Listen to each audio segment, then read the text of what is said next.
لا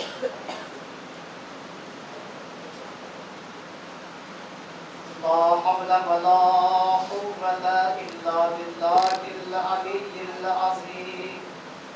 أعوذ بالله من الشيطان الرجيم. بسم الله الرحمن الرحيم. الحمد لله الذي هدانا لهذا وما كنا لنهتدي لولا أن هدانا الله. لقد جاءت رسول ربنا بالحق. الصلاة والسلام والتحية والإكرام على النبي المهدي المدني القرشي الهاشمي العبد الحامي مولانا ومولى الثقلين جد الحسن والحسين أبي القاسم محمد. اللهم صل على محمد وعلى أهل بيته الطيبين الطاهرين المعصومين المظلومين ولعنة الله على أعدائهم أجمعين من يومنا هذا إلى قيام يوم الدين. أما بعد فقد قال الله تبارك وتعالى في كتابه الكريم وهو أصدق الصادقين وقوله الحق. بسم الله الرحمن الرحيم. وما أبرئ نفسي إن النفس لأمارة بالسوء. صلى الله عليه محمد وعلى محمد.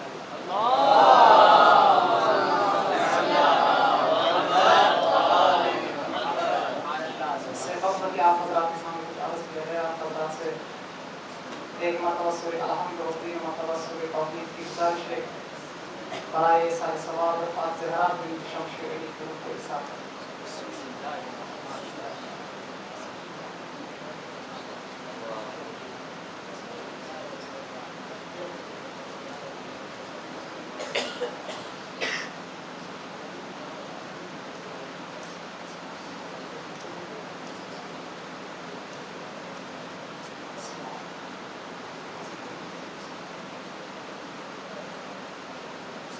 محمد وآل محمد.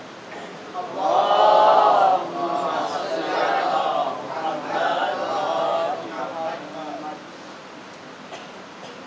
اس سے پہلے کہ آپ حضرات کے سامنے کچھ عرض کیا جائے، برادران بزرگان سے اصلاح کا طالب ہوں اور برادران کم سن سے اپنے خطاؤں کو مخفی رکھنے کا طلبگار ہوں. اس لیے کہ آپ حضرات نہیں بھی مطابق کر سکتے ہیں کہ وہ کی زبان کی بلندی سے بھی اعلیٰ میں کی مجھے ٹھیک سے آتی نہیں ہو. پروردگار عالم کا ارشاد گرامی اس منظر کشی کو یاد کر رہا ہے، اس منظر کو انسان تک پہنچا رہا ہے کہ جب حضرت یوسف علیہ السلام عزیز مصر کے سامنے بلائے گئے، اس وقت عالم کیا تھا کہ حضرت یوسف کو اپنی پاک دامنی پیش کر دی.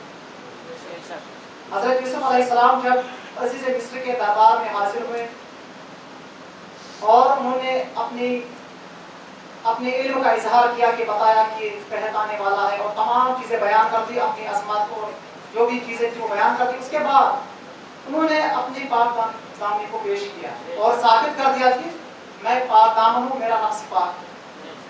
اس کے بعد حضرت یوسف علیہ السلام فرما رہے ہیں کہ وما ابرئ نفسی، میں اپنے نفس کو بری قرار نہیں دیتا. ان النفس لامارۃ بالسوء، کیونکہ یہ نفس جو ہے یہ بہرحال برائی کا حکم دینے والا ہے. الا ما رحم ربی، مگر کہ پروردگار رحم کرے، میرا پروردگار رحم کرے. ان ربی غفور رحیم، کہ میرا پروردگار بہت زیادہ مغفرت کرنے والا ہے اور بہت زیادہ رحم کرنے والا ہے.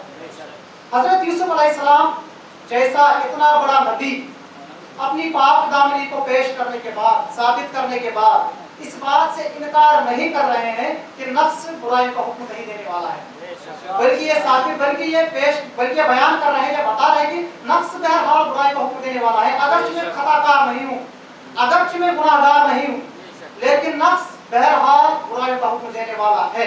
اسی کی صورت اب یہ نفس ہے کیا چیز؟ یہ نفس جو ہے پروردگار عالم نے انسان کے اندر تین چیزیں خلق کیا ہے، مطلب انسان کا وجود تین چیزوں کے ذریعے سے خلق کیا ہے. نمبر ایک، انسان کا جسم ہے جس سے میں اور آپ دیکھ رہا ہے، میں آپ لوگوں کو دیکھ رہا ہوں اور آپ مجھے دیکھ رہے ہیں، اور دوسری چیز ہے انسان کے اندر وہ ہے روح، جو ہم اور آپ نہیں دیکھ سکتے، لیکن بہرحال انسان اس منزل پر پہنچتا ہے کہ جب انسان روحانی بن جاتا ہے تو وہ روح کو بھی دیکھ لیتا ہے۔ اور تیسری چیز ہے وہ ہے نفس۔ جب تک انسان کے اندر یہ روح اور جسم متصل رہتی ہے تب تک انسان بولتا ہے، دیکھتا ہے، اٹھتا ہے، بیٹھتا ہے، غسل کرتا ہے، کھاتا ہے، پیتا ہے۔ لیکن جیسے ہی اس انسان کے جسم سے یہ روح الگ ہو جاتی ہے تب یہ انسان نہ بولتا ہے، نہ دیکھتا ہے، نہ کھاتا ہے، نہ پیتا ہے، بلکہ یہ انسان مردہ ہو جاتا ہے۔ اور وہ وقت آن پہنچتا ہے کہ اسی بدن سے، جس بدن کو ہم بوسہ دے رہے تھے، جس بدن کے ساتھ ہم اٹھتے بیٹھتے، جس انسان کے ساتھ ہم قدم اور ایک ساتھ اٹھتے بیٹھتے تھے، جس کے ساتھ گلے ملتے تھے، مونیکا کرتے تھے، لیکن اب یہی انسان کے لیے دشوار ہو گیا۔ اب یہ وقت آن پہنچتا ہے جب اس انسان کے بدن سے وہ بو آنے لگتی ہے جس کو انسان ناقابل برداشت کرتا ہے، برداشت نہیں کرتا۔ اب یہ ہے کیا چیز؟ یہ انسان کی روح اور انسان کا بدن متصل کیسے رہتا ہے؟ پروردگار نے تیسری چیز کو خلق کیا، وہ ہے نفس، جس کا ذکر پروردگار عالم قرآن کریم میں یوں کر رہا ہے کہ کل نفس ذائقۃ الموت، ہر نفس کو موت کا ذائقہ چکھنا ہے۔ وہاں پر پروردگار عالم نے یہ کہہ رہا ہے کہ کل روح ذائقۃ الموت، ہر روح کو موت کا ذائقہ چکھنا ہے۔ نہ یہ کہہ رہا ہے کہ کل جسم ذائقۃ الموت، ہر جسم کو موت کا ذائقہ چکھنا ہے، بلکہ پروردگار عالم یہ کہہ رہا ہے کہ کل نفس ذائقۃ الموت، ہر نفس کو موت کا ذائقہ چکھنا ہے۔ یہ ہے کیا چیز؟ یہ نفس یہ ہے وہ چیز جو پروردگار عالم نے روح اور جسم کو متصل رکھنے کا وسیلہ قرار دیا ہے۔ جب تک انسان کے اندر یہ نفس پایا جاتا ہے تب تک انسان کی روح اور جسم متصل ہے، تب تک یہ آرام سے وہ افعال انجام دیتا ہے جو دنیا میں ایک انسان انجام دیتا ہے، جو ہم اور آپ انجام دیتے ہیں۔ لیکن جیسے ہی ملک الموت اس نفس کو نکال دیتا ہے تو روح جسم سے الگ ہو جاتی ہے اور اس جسم کو پھر سپرد خاک کیا جاتا ہے۔ جو بھی انسان کا طریقہ رہتا ہے، ہم لوگ سپرد خاک کو کیا کرتا ہے اس سے بحث نہیں، لیکن یہ نفس ہے جو جس کو ملک الموت قبض کر لیتا ہے۔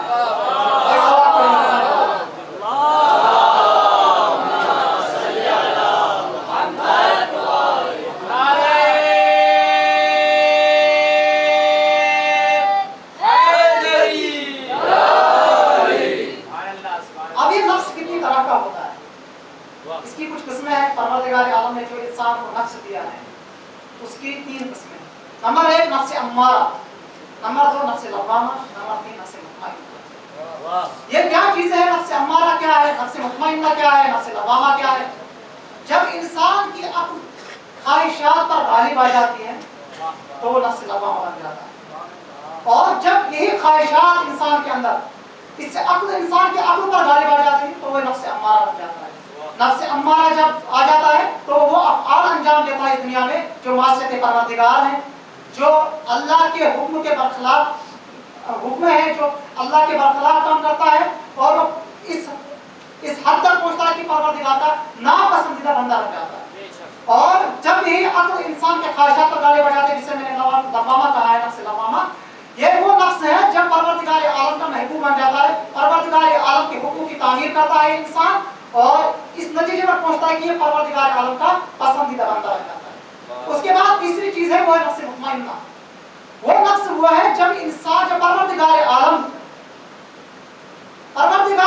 کا ایسا بندہ بن جاتا ہے، اتنا محبوب ترین بندہ بن جاتا ہے کہ جب پروردگار عالم کے دین اسلام کی آنچ آنی ہوتی ہے تب وہ اپنا جان مال پیش کر دیتا ہے اور اپنا گلا کٹا دیتا ہے تاکہ پروردگار کا اسلام زندہ رہے، پائیدار رہے۔ وہ ہے نفس مطمئنہ۔ یہ نہ نفس امارہ کام کر سکتا ہے، نہ نفس لوامہ کام کر سکتا ہے، یہ نفس مطمئنہ یہ کام کر سکتا ہے۔ اور پروردگار عالم نے 3 طرح کی مخلوقات کو پیدا کیا۔ نمبر 1 فرشتہ، نمبر 2 انسان، نمبر 3 وہ ہے حیوان۔ ان میں فرق کیا ہے؟ اسی نفس کا فرق ہے انسان محترم۔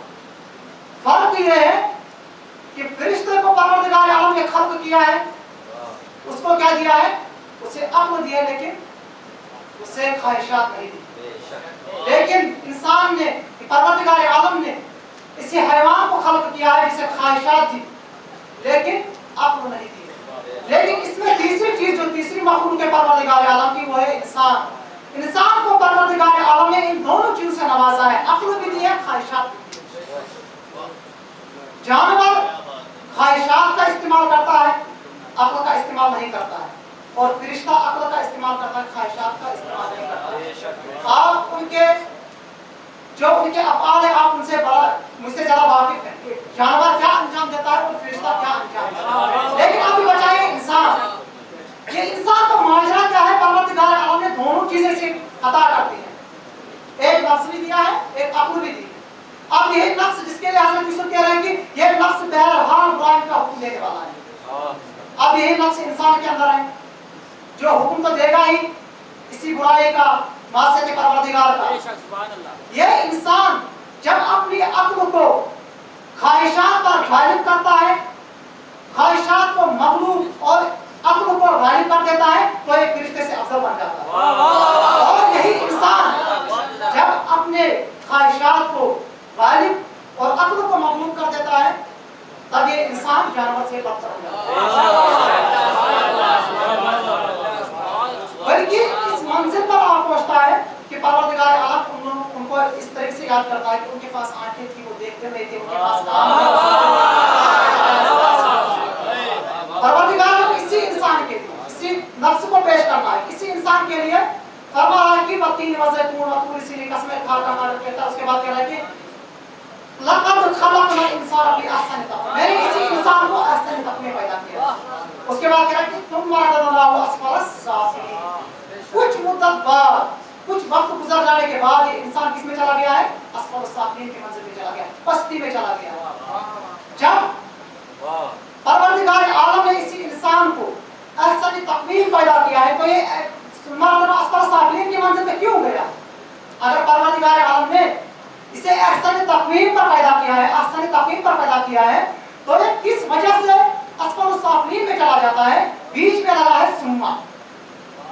سما اور فا رددناہ اسفل السافلین, یعنی بس وہ اسفل السافلین میں چلا گیا, یعنی کچھ بیچ میں ہوا ہی نہیں. جیسے ہی پروردگار نے خلق کیا ہے ویسے ہی وہ اسفل السافلین میں چلا گیا ہے. لیکن یہاں پر پروردگار عالم استعمال کر رہا ہے سما, اس کا معنی ہوتا ہے تھوڑی مدت بعد, یعنی کچھ وقت گزر جانے کے بعد. بیچ میں یہ انسان ڈر بیٹھتا ہے جس کی وجہ سے یہ انسان اسفل السافلین میں چلا جاتا ہے. انسان اتنا شکار ہو جاتا ہے جس کی وجہ سے معصیت پروردگار انجام دیتا ہے, پروردگار کا ناپسندیدہ بندہ ہو جاتا ہے, جس کی وجہ سے وہ اسفل السافلین میں چلا جاتا ہے.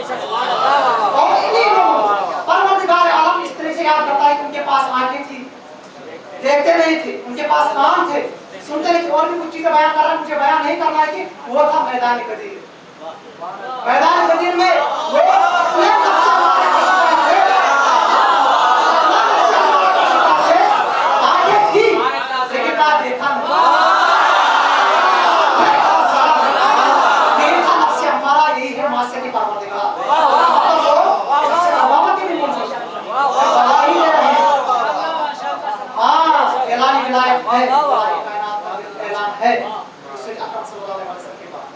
اس کے بعد تیسری چیز ہے جس کو مختصر بیان کروں, اس کے بعد اپنے مسائل, وہ ہے تیسری چیز, وہ ہے نفس مطمئنہ.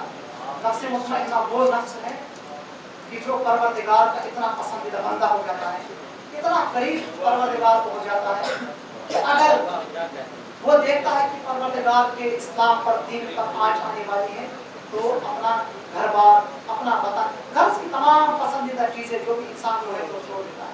اب دیکھیے نفس مطمئنہ کے نزدیک امام حسین علیہ السلام نفس مطمئنہ ہے. نفس مطمئنہ کے نزدیک ایک عزت نفس کتنا ہے, ایک انسان کا عزت کتنا بہت قیمتی ہے اس کے ان کے پاس.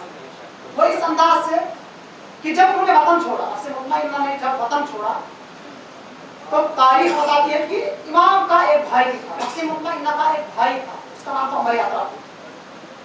غرض کی اگر ہمارے ساتھ اور آپ کے ساتھ کوئی واقعہ پیش آنے والا ہے دوسرے شہر میں, تو ہم کیا کریں گے, کسی دوست کو تیار کریں گے میرے ساتھ چلو, اگر وہ راضی نہیں ہوتا اسے مجبور کر لیں گے میرے ساتھ چلو کہ خطرہ ہے, ہو سکتا ہے مجھے کوئی خطرہ پیش آ جائے, آپ مجھے بچا لینا. غرض کی بچانا لینا کوئی مسئلہ نہیں ہے, تو کم سے کم خبر دے دینا. خبر نہ دینا, کسی نہ کسی کام تو آ ہی جاؤ گے, کم سے کم معاملہ سلجھا دینا معاملہ. اگر وہ نہیں تیار ہو تو کسی بھائی کو, کسی گھر والے کو, کسی عزیز کو تیار کریں. لیکن امام حسین علیہ السلام نفس مطمئنہ ہے. دیکھیے ایک انسان کی عزت کتنی قیمتی ہے, کتنا قیمتی ہے کہ عمر اطرف امام حسین علیہ السلام کا بھائی وہ راضی نہیں ہوا مدینہ جانے سے, تو امام حسین علیہ السلام سے مجبور نہیں کیا, اور تاکید نہیں کی کہ نہ آپ تم چلو میرے ساتھ, نہیں آپ چلیے میرے ساتھ, بلکہ اسے چھوڑ دیا, کوئی مسئلہ نہیں, آپ نہیں جانا چاہتے ہیں, آپ کو جو بھی سمجھ آ رہا ہے آپ رہ جائیے. اس کے بعد دوسرا منظر جو میدان کربلا میں ملتا ہے وہ ہے آپ کے اصحاب و انصار. جب آپ کو کہا کہ جس کو جانا ہے چلے جائیں اور جس کو رہنا ہے وہ رہ جائے, جس کو جانا ہے چلے جائیں کہ میں جنت کی ضمانت دیتا ہوں. صرف کہا ہی نہیں بلکہ چراغ کو بجھا دیا ہے تاکہ کوئی نفس, کوئی کسی کی غیرت یا برداشت نہ کرے کہ نہ نواز رسول دیکھ رہا ہے مجھے کہ میں کیسے جاؤں امام حسین علیہ السلام کو چھوڑ کر, نواز رسول کو چھوڑ کر, بلکہ چراغ کو بجھا دیا ہے تاکہ کوئی کسی کی غیرت, کوئی شرمندہ نہ ہو جائے, کسی کا نفس یہ گوارا نہ کرے کہ نواز رسول مجھے دیکھ رہا ہے, بلکہ چراغ کو بجھا کر کہا کہ میں تو آپ دیکھوں گا نہیں, آپ جس کو جانا ہے وہ چلا جائے, اب چونکہ اندھیرے میں دکھے گا نہیں کون جا رہا ہے کون آ رہا ہے. اتنی ہے امام حسین علیہ السلام نفس مطمئنہ کے نزدیک ایک انسان کے نفس کی قیمت, ایک انسان کے نفس کی ویلیو, یہی نفس مطمئنہ ہے جس نے انسان کو اس طریقے سے یکساں کا درس دیا ہے اور اس طریقے سے ذلت کی زندگی سے عزت کی موت کا درس دیا ہے, اور اس طریقے سے ایک انسان کی نفس کا قیمت بتا دیا ہے جس زانوں پر کڑی الجوان اکبر علیہ السلام کا سر اقدس رکھا, اسی زانوں پر حبیب کا سر رکھا, اسی زانوں پر غلام کا سر رکھا, اور اسی زانوں پر اور محمد کا سر رکھا.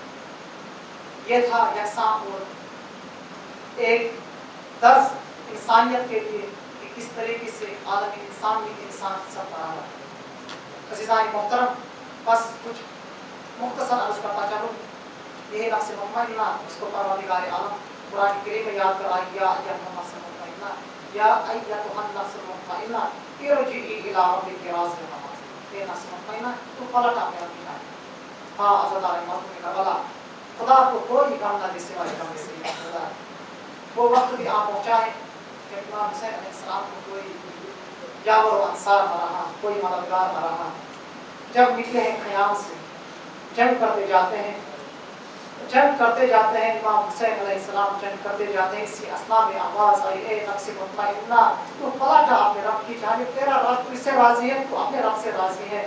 ہاں عزادارہ کے مذہبوں میں کربلا اس آواز کا سننا تھا کہ امام حسین علیہ السلام نے اپنی تلوار کو روکا, بھاگی ہوئی فوجیں سمٹی, کوئی مظلوم امام پر تلواروں سے وار کر رہا ہے, کوئی مظلوم امام پر نیزوں سے وار کر رہا ہے. ہاں عزادارہ کے مذہبوں میں کربلا جس کے پاس میدان کربلا میں کچھ نہیں تھا, وہ جولیوں میں بھرے ہوئے پتھروں سے وار کر رہا تھا. ہاں عزادارہ کے مذہبوں میں کربلا خدا کو کوئی غم نہ دے سوائے غم سید الشہداء کے. امام زین پر سنبھل نہ سکے, زین سے زمین پر آئے, آئے امام مظلوم کربلا کے میدان میں شہید. اللہ